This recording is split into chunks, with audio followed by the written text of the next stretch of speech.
est faite avec des intentions de saine gestion, de faire face à la croissance de la municipalité. Donc, on connaît notre réalité à Saint-Félix au niveau de la croissance. Le conseil a toujours souhaité offrir davantage de services. De l'autre côté, on est dans des années où il y a de moins en moins, là, on sent qu'il y a de moins en moins de subventions qui vont être accessibles au niveau du gouvernement. Donc, il va falloir faire face à ces défis-là. Même chose au niveau des renouvellements d'infrastructures. Donc, il y a plusieurs défis là, qu'on devra adresser dans les prochaines années. C'est sûr que c'est des beaux défis parce qu'on doit renouveler des infrastructures. D'un autre côté, on sent qu'au niveau de l'accessibilité des subventions, ça devient de plus en plus difficile. Même chose au niveau des sources de revenus qu'on est capable d'aller chercher, au niveau des transferts. On sent qu'au niveau gouvernemental, il y a un changement de paradigme à ce niveau-là. Donc, ça sera des points adressés, mais on est chanceux à Saint-Félix parce qu'on a une belle croissance au niveau de la municipalité, puis ça nous permet aussi d'offrir davantage de services aux citoyens. Alors, sur ce, bien, comme je vous disais, pour cette année, c'est particulier, c'est l'année électorale, donc on avait la possibilité d'adopter le budget. Là, donc, habituellement, il faut que le budget soit adopté au 31 décembre de chaque année, maximum. C'est l'année électorale, alors on a jusqu'au 31 janvier pour cette année. Et je ne vous cache pas que pour nous, dans cette année-ci, compte tenu justement qu'on avait une nouvelle personne à la direction des finances, avec un directeur général par intérim là, pendant cette période-là à l'automne où il y a eu des changements, bien, ça a été opportun là, de venir adopter la séance, le budget en janvier là, au lieu de décembre. Donc, c'est un mois là, qui a été vraiment important pour nous. Mais aujourd'hui, on est prêt à vous présenter nos prévisions budgétaires. Alors, pour ça me prendrait, pour ouvrir la séance, ça me prendrait un adopteur pour adopter l'ordre du jour. Donc, ça me prendra un proposition. Je vais proposer. Proposé par Daniel Ricard, secondé par Caroline. Secondé par Caroline Lorrain. Donc, on a une première période de questions qui est prévue. Je ne sais pas si vous vouliez quand même. J'avais une question, M. Réville. Oui, ben oui. Vous pouvez la poser. Il y a une période, donc j'essaie de couvrir. La question, c'est à savoir s'il serait possible de faire trimestriellement un suivi des projets. Parce que des projets, du budget. On a un budget, puis on a la section immobilière, projet. Ça serait-il possible de faire une fois par 3 mois un suivi? Pour dire, un exemple, l'année passée, il y avait le projet des puits. Et puis, on n'a pas entendu parler de l'année. Puis les avancements. J'entends le besoin. Est-ce que ça sera une présentation, une séance juste pour ça, 3 fois par année? Peut-être pas, mais on va voir comment j'entends le besoin de faire des suivis de projet, suivis de budget. On va trouver pas excessif, tu sais, je veux dire. Bon. Juste certains projets plus stratégiques. Je comprends que vous voudriez avoir des suivis plus récurrents. On va voir comment on peut intégrer ça peut-être à une séance du conseil sans générer nécessairement des soirées seulement pour ça. Mais j'entends le besoin, c'est toujours intéressant de mieux informer. Donc, c'est ce qu'on souhaite faire là aussi. Donc, parfait. On s'en prend bonne note. Donc, il n'y avait pas d'autres questions avant la présentation. Donc, on va tout de suite s'en aller dans le vif du sujet, qui est la présentation budgétaire. Donc, aujourd'hui, on va présenter un peu comme les années passées, budget 2026. Donc, on va faire des sommaires des revenus et des dépenses, présentation des revenus et des dépenses un peu plus spécifiquement, surplus. Dette, il y a une petite coquille. Dans le fond, on va plus le présenter au niveau des états financiers. Au niveau de la dette, c'est plus à ce niveau-là qu'on a le réel. Dans le fond, c'est que quand on le présente au budget, on n'a pas le chiffre. C'est vraiment aux états financiers, donc on veut plutôt le présenter aux états financiers. Sinon, on présente les mêmes chiffres qu'on a présentés au niveau des états financiers qu'on a adoptés au niveau du printemps. Fait qu'on a décidé de ne pas le présenter cette année. Ça va vraiment être à la présentation des états financiers. Taxation et tarification, on aborde les taux de taxation pour les différents types d'immeubles. Mais les compensations, c'est tout ce qui est tarif matières résiduelles et autres. Donc, on va vous en parler. On va vous présenter le compte de taxe moyen. Et à la fin, on termine avec le programme triennal d'immobilisation.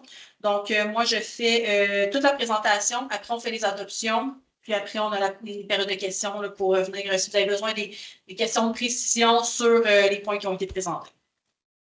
Alors, je me lance. Budget 2026.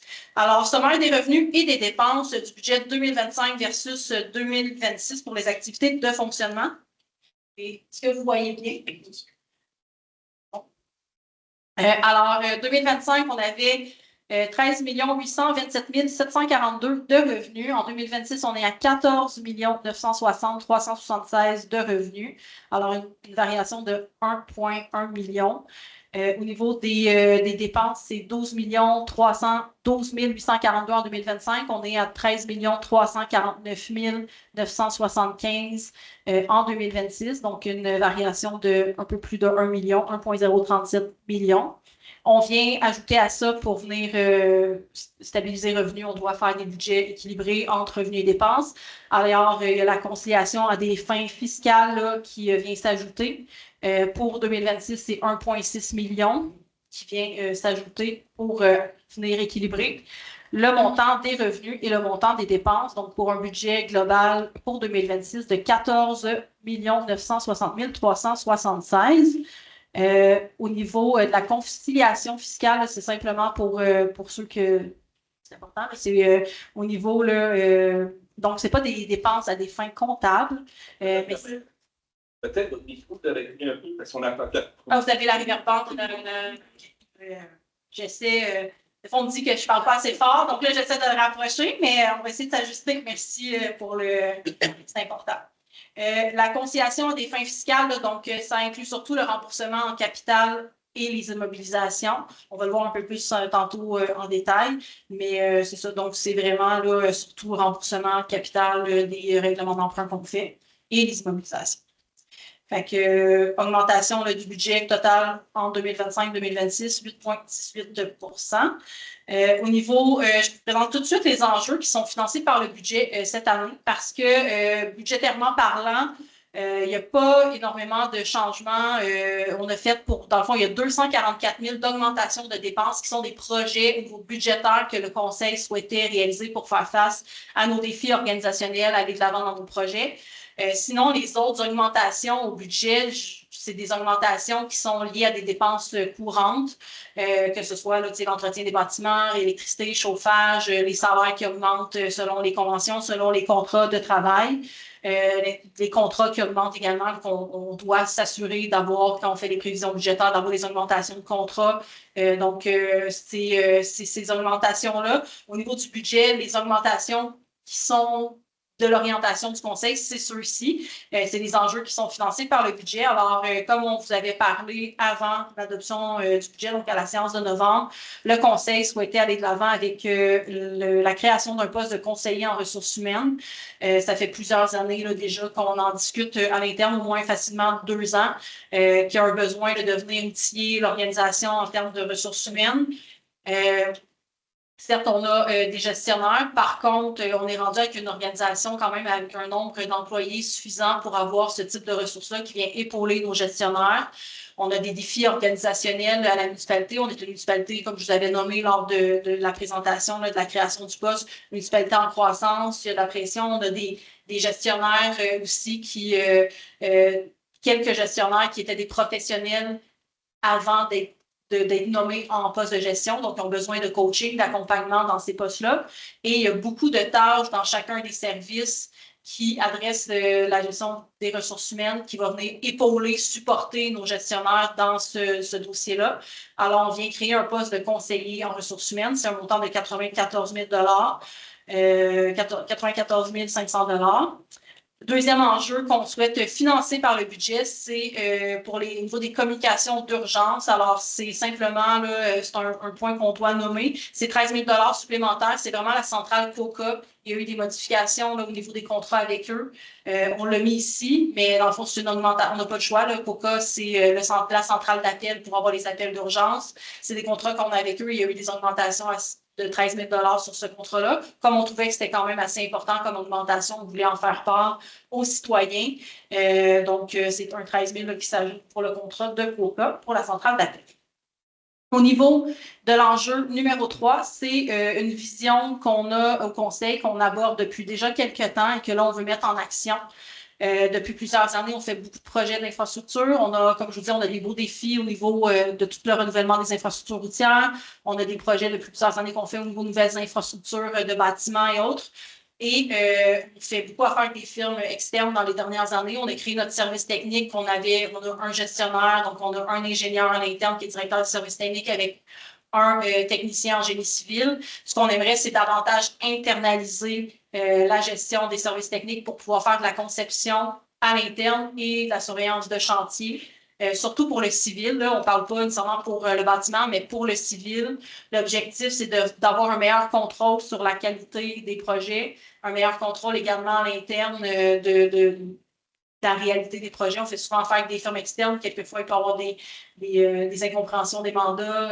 On a eu quelques enjeux ici, là, je ne vous cacherai pas, dans les dernières années avec certains consultants externes avec des firmes de génie. Donc, notre objectif, c'est vraiment de venir internaliser le service technique, donc en embauchant un nouveau chargé de projet qui serait ingénieur, qui viendrait supporter, qui serait capable de prendre une charge de travail là, de projet. Et à terme, c'est sûr que l'objectif, c'est que ça vient réduire là, les coûts de différents projets de la municipalité. Parce qu'entre faire affaire avec l'externe et d'avoir la personne à l'interne, le coût là, du projet est moins. Donc, on était pratiquement à 2 fois, on allait économiser pratiquement 50% là, des coûts de projet là, juste en faisant ça à l'interne. Si on calcule le salaire de la personne à l'interne versus un contrat donné à l'externe.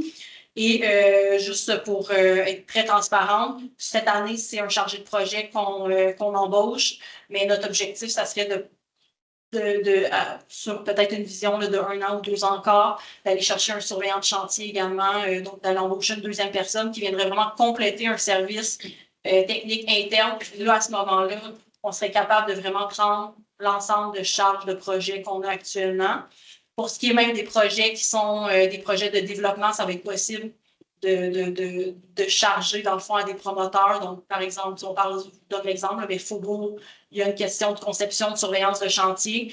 On serait capable d'aller faire ces travaux-là à l'interne, mais de charger aux promoteurs le coût là, pour s'assurer qu'il y a une équité dans le développement des projets. Donc, notre objectif, c'est au final, oui, il y a un coût au niveau du budget de fonctionnement aujourd'hui en embauchant ces personnes-là, mais d'avoir une réduction de coûts sur les règlements d'emprunt qu'on fait, donc qui ont des diminutions de coûts sur le long terme au niveau des frais de financement, au niveau d'ensemble du coût de projet qui se finance sur des règlements d'emprunt sur plusieurs années. Donc, c'est vraiment la vision qu'on a pour les prochaines années, d'internaliser nos services techniques. Alors, pour le chargé de projet, c'est un montant de 103 000 qui a été ajouté au budget pour venir répondre à cette vision. Au niveau site Internet et portail, c'est simplement la récurrence. Donc, on vous avait présenté au budget 2025, on avait la refonte du site Internet. Notre objectif, c'était pas seulement d'aller avec un site Internet, mais aussi avec une plateforme numérique parce que, bon, maintenant, on communique plus avec le téléphone, les gens sont beaucoup plus accessibles, que ça soit adapté à une plateforme numérique. Et dans le fond, les nouveaux sites Internet là, sont beaucoup propulsés par l'intelligence artificielle. Les moteurs de recherche sont beaucoup plus facilitants.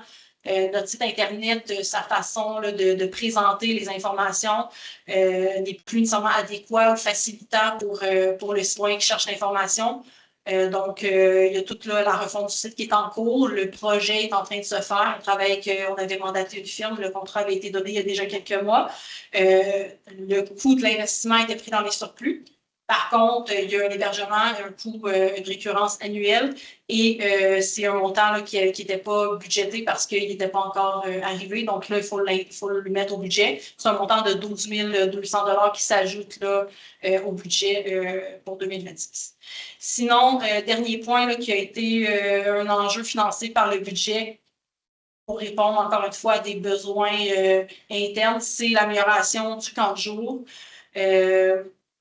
Dans le fond, là, c'est écrit 31 000 pour camp de jour et reconnaissance. Pour le camp de jour, on parle d'environ 25 000 $, mais ce n'est pas payé par l'ensemble. C'est vraiment, on vient ajuster la tarification pour venir supporter là, cette augmentation de coût-là. C'est pour venir augmenter le salaire du coordonnateur principal de notre camp de jour, parce que le salaire là, était vraiment pour attirer quelqu'un qui est vraiment qui a les compétences requises, qui va être capable de supporter un camp de jour avec pratiquement maintenant 200 jeunes, deux coordonnateurs adjoints, plusieurs animateurs. Ça prend quelqu'un quand même qui a les compétences. Et on avait un décalage au niveau salarial. Donc, si on veut être attractif pour embaucher une bonne personne qui a les compétences, qui va être capable de mener le temps de jour correctement pour la saison estivale, bien, on vient faire l'ajustement salarial.